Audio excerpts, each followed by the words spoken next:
Welcome back, everyone. Today I was paired against Magnus Carlsen, the world champion from Norway, in the finals of the winners bracket in the Chess Champions Tour. Now, same format as always. Games were 15 minutes, 2-second increment. Now, we played 4 regular games, which I will not be going over. And the reason I am not going to be going over those games is because for the most part, the games were fairly standard. Both of us defended very well at critical moments, and all 4 games ended in a draw. So you guys know what that means. That means we went to a special Armageddon game. Now, what that means is that players have to make a bid on the amount of time that they want for the entire game. However, there is a catch. Whoever bids less time will play with the black pieces, but have draw odds. So what happened is yesterday when I played Armageddon against Wesley, so I bid 9 minutes and 28 seconds, and Wesley bid 9 minutes and 44 seconds. What that meant is that I won the bid. I got to play with the black minutes and 9 minutes black pieces, and 9 minutes and 28 seconds, whereas Wesley started with the white pieces and a whopping 15 minutes, but Wesley needed to win the game. Now, that game did end in a draw, which meant that I advanced today. So in this bidding process before the game began, I was thinking a lot about how much time I wanted to bid. Now, yesterday I bid 9:28, but I felt that today I'd probably need to bid lower because when I thought about my game against Wesley, at the end of that game, I had about 4 minutes left, and I felt that that game went about as well as the game could go. I got out of the opening very quickly. I was able to play a lot of natural looking moves, and so I had about 4 minutes. And so I thought to myself in this game 2 things. First of all, I thought that against Magnus, I was going to bid lower for sure, but how much lower could I bid? Because the Wesley game I thought was a template for a perfect game in an Armageddon situation. So using the Wesley game as a template, I felt I would go lower. Now, the question in my mind was, do I go 8:59, right below 9 minutes, or do I go with like 8 minutes and 28 seconds, or potentially even like 7 minutes and 59 seconds or 7 minutes and 58 seconds. Now, what I was thinking very hard about was how low did I really want to go to where I felt like if I was playing against Magnus with the black pieces, he would just simply blow me off the board because I wouldn't have enough time to figure out the position. So the ultimate decision that I ended up making was I went with 8 minutes and 59 seconds. Now, much to my shock, Magnus underbid me by bidding 8 minutes and 58 seconds. So what that meant is that I'm playing with the white pieces and a 6-minute time advantage. So off we go into the game. So the game starts with knight f3, Magnus plays knight f6, g3, he goes c5, bishop g2. Now, one of the reasons that I play this opening here is all the pieces stay on the board. There are no automatic pawn pushes, no automatic trades, and in an Armageddon game where there's no increment, you want to keep pieces on the board as long as you can. So Magnus plays knight c6. I decide to castle here. Again, I could play variations like d4, for example. I could also play c4, but if I play c4, black can play d5, try to build a big center right away, and I'm going to have to play d4, after which at some point there are going to be mass exchanges in the center of the board, and with 9 minutes on the clock roughly, I felt that that would be too much time for Magnus. So I don't play c4, I don't play d4, I try to keep all the pieces on the board. So here I castle, Magnus plays d5, and now I go d3. In a normal game, I might consider playing d4 or c4, but again, in an Armageddon game where I must win, I decide to play for more of a King's Indian attack. Goes e5, I go e4, d4, now I play a4. Idea very simple. I want to put this knight on c4 via the a3 square or via the d2 square. However, if I play a move like knight d2 right away after bishop d6, knight c4, bishop c7, let's just say I play bishop d2, black can play b5 and kick the knight out of the c4 square. So I decide to play a4 here. Magnus goes bishop e7, I play knight to a3, bishop e6, and now I go knight g5. Knight c4 on first glance looks like a decent move, but the problem is after knight c4, black can play queen c7 here, and now if I play a move like knight g5, even bishop takes c4, I think it's probably good for black, and I just don't want to allow that. Again, it's too easy for black to play. So instead I play knight g5, trying to make black have to move the bishop from e6 so that he cannot capture the knight on c4. Magnus goes bishop g4, I play f3, bishop h5, and now I go knight to c4. Here he plays knight d7 to attack the knight on g5 with the bishop and the queen. So here I play knight h3. Now, I could have played h4 here. The reason I did not play h4 is I thought that after h6, knight h3, and a move like g5, to me it felt like even though the king side is opening up here, black can always play f6 to connect all the pawns here. He can still go queen c7 and castle queen side, and this h file is completely open in the long run, so black should be better. So I decided to play knight h3.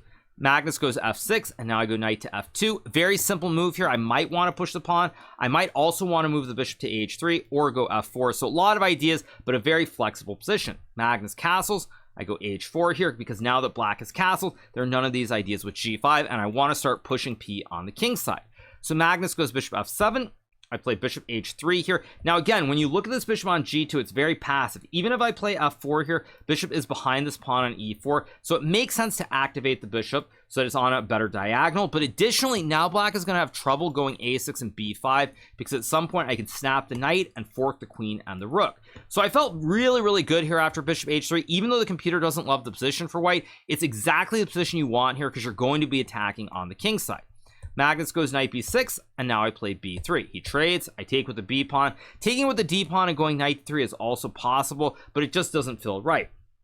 So I take with the b pawn, he goes bishop d6, and now I play f4. Now in retrospect, even though I got a good position, probably what I would have preferred to do is I probably would have preferred to have gone f4 in this position, because if I had gone f4 in this position, the idea of takes I think is a lot less effective than it ends up being in this position right here.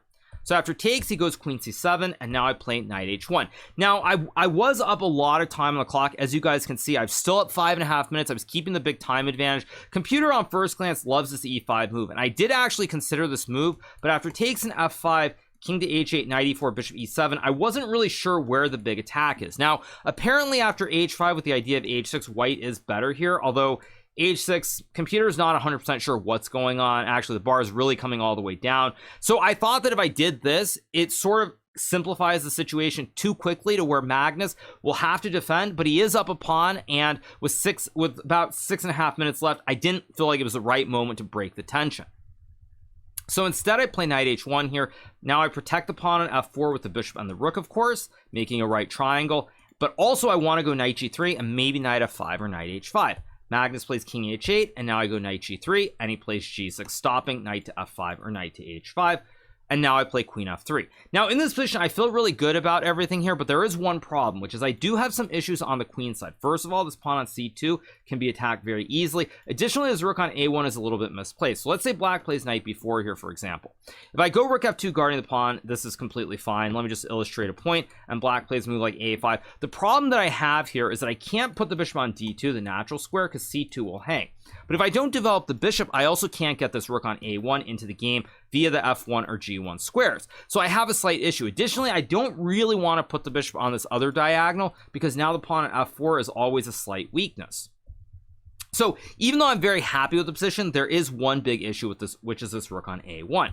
So now I go king to h1, he plays bishop e6, and now I trade. Now this was a critical moment where I have 10 minutes and 9 seconds to Magnus at 6.5 minutes, and I used a lot of time here trying to figure it out. Now I'm very happy with my time usage trying to figure it out, but when all is said and done, I could not find the 3500 level computer continuation. So I trade on e6 here, and now I play this move bishop d2, trying to go rook f2 and rook to g1. What I should have done in this position is I should have played this move h5. Now again, the reason that I did not play this move, especially after I used all the time, is I felt that after black plays f5, the situation is clarifying a little bit too soon to where Magnus has 6.5 minutes, and probably he can figure out what the obvious moves are here. Now I probably should have done this anyway, because after takes, actually not takes, what was the line that I saw here? Wait, no, there was something that I saw here. Wait, the computer's crazy. Which is after h5, f5. I think that I'm supposed to go bishop d2 now and play rook e1, and the game kind of goes on. This is definitely what I should have done. But the problem is that I still felt that too much is simplified. Like black can take on e4, you can go queen e7, queen d8, and with 6.5 minutes, I didn't think that it was going to be that hard for Magnus to find the right continuations. So therefore, I played this move bishop d2. Now the other option I wanted to play was f5 here. I spent all my time looking at f5 and h5, but after f5 knight to e5, let's just say queen g2 and rook e7, I didn't see where my attack is. If I ever trade on g6, black can swing the rook to h7 and go after my king. If I don't trade and I play like bishop h6, black can go rook g8, and this knight is very weak on g3, but black controls the g file. He can always go knight d3 or knight c4, and I didn't feel like it was right. So I spent all this time, but then I played bishop d2. Now, probably if I was going to go bishop d2, to be honest, I should have just played it right away to keep the time edge rather than spending my time trying to figure out whether f5 or h5 worked. But alas, when all is said and done, h5 was a move which gives white an advantage. So I spent the time, but again, I'm not a computer. I couldn't find the right continuation, and that's what it is. So I go bishop d2, he plays f5, and now I go e5. Goes bishop e7. Again, the other problem I have here with the king on h1 is that black can very easily attack this pawn on h4 with queen d8, queen e7, or bishop to e7. So now I go e5, he plays bishop e7, I go h5, and now Magnus takes. Now this was a very committal move from Magnus. I was very surprised that he played it right away, and here I make a mistake. I play this move rook g1. Now what I should have probably done is taken on h5, but again, the problem here is with me only having an extra minute. If I play this move quickly and it's wrong, I can end up in a lot of trouble. Again, there are ideas like knight b4 with queen c6, and so I have to be very, very careful. So I play rook g1 quickly, Magnus goes rook g6, and now I blunder with queen takes pawn. Now at this point I already felt like the position is simplifying. Black's moves are too obvious. He can stack the rooks on a g file, he can move the knight, play queen c6, maybe move the knight to e6 here, and with so many simple options, I felt that now I need to start moving quicker and trying to press Magnus on the clock. So I took very quickly, but unfortunately this allows this nasty move knight to b4, although apparently knight takes e5 is winning. Now I did see this move, but I thought after takes, check, and king g2 I was okay, although apparently f4 here is winning, because now if I go knight f5, he takes and he has rook h6, which is crushing. King has no squares here, I have to block and I will lose the game. And if I move the knight away like e4, there's rook h6 winning the queen again. So apparently knight e5 is the best move. I didn't see either of these moves, but when Magnus played knight b4, I suddenly realized that I had made a mistake, because now if I take the knight on b4, black goes queen c6 check. If I block with the rook, there's rook h6. If I go king h2, there's also rook h6, and I simply lose the queen due to the classic right triangle. So at this point I was very unhappy. I realized that the game is kind of slipping away from me here, but I still kept my wits about me and I kept trying to find moves. So I go queen f3 here, he takes on c2, I go rook b1, and now I goes knight b4. Now here I'm simply down a pawn. I'm actually in a lot of trouble because frankly black controls the only open file, so his king should be safer than mine. So everything is not very good here. That being said, it is Armageddon and you keep trying to play on. So here I go rook g2 and Magnus plays this move queen c6. Now this move is a pretty reasonable move to play, but shockingly it gives me chances to get back into the game. What Magnus thought here is queens are off the board, he has an extra pawn. If I ever take on b4, then he's going to get this pawn to c5, and now black is just doing amazingly well, probably just winning very, very cleanly. So I trade, but I found this move knight to e2. Magnus takes instinctively on d3, and this is a mistake for a couple of reasons. In this position, if I were playing here with black, probably what I would have played is this move a5, and the reasoning is very simple. Or maybe not a5 right away, maybe just rook, actually no, rook d8 is what I would have played. Because now if I ever try to take on b4 and pawn takes occurs, the d pawn is protected. And if I don't take, well, what else am I really doing? d4 is guarded, black can always take whenever he wants on d3. But Magnus just intuitively snaps the second pawn. The problem is now after rook b7, rook to e8, I can play this tricky move knight to c1. Now already here I felt like the end was very, very close. I didn't really see how I'd create chances. Initially I wanted to take on a7, but the problem is now black goes knight b2, wins the c4 pawn, and both the c and d pawns will march down the board, and black will win the game. But I found this knight c1 move, which is very important because now black has to trade the knights, and even though black has two extra pawns here, he has the extra doubled c pawn and the extra d pawn, his bishop is much worse than my bishop on c1, and if I win the a pawn, I can maybe push this a pawn all the way up the board, whereas the d pawn can easily be blockaded by the bishop, and the h pawn is blockaded by the king as well. So at this point, even though black is better, there are some slim, faint hopes of a miracle happening. Magnus plays a6 here, so that I can't capture the pawn. I go bishop rook to b6, goes a5, and now I go bishop to d2, trying to win the pawn on a5. Again, I can always trade the rooks here and take on c6, but if black ever gets an active rook on either the b file or the d file, black will never lose the game, which is all that really matters here. So even if there are ways that where I can play moves that are objectively better, it's more about the fact that if I lose, but I have to create the chance for Magnus to make a mistake to where I could win the game, because a win is the only result that matters. So I go bishop d2, Magnus plays d3, and here I play rook takes g6. Now, rook b7 is actually probably the best move here, but after king to g8, bishop takes a5, rook to a8, black still probably should be able to save the game after bishop g3, trade, and then king f7, followed by king to e6, and black has the wide peepos, the split h and d pawns, and the computer says it's about a draw. Probably I should have done something like this, but again, I do suspect that Magnus would have been able to find the right moves here. So instead, after d3, I decide to trade the rooks, and now I go king g2. The reasoning behind trading the rooks is very simple. Now the pawn on c6 under attack. Additionally, black does not have an outside h pawn, so if g5 is ever played, I can always potentially take the pawn. And so it's really only a matter of stopping this d pawn while I try to gobble all the pawns on the queen side. So Magnus plays king g7, and now I take here. Probably here I should have played king to f3, but after rook to h8, I didn't see how I'm going to win this game. I can take on c6, but after rook to h2, if I take on a5, there's d2 here, and I'm losing the game. King can't get back to e2. I would have to sacrifice the bishop, and then I'm just losing the game. I can, however, play rook c7 here, but again, after black plays, I think king f8 is probably the best move, and I take on a5 here. Black can again go rook c2. He's going to take c4 and a4, and even if I win the c5 and d3 pawns, it's going to be a draw.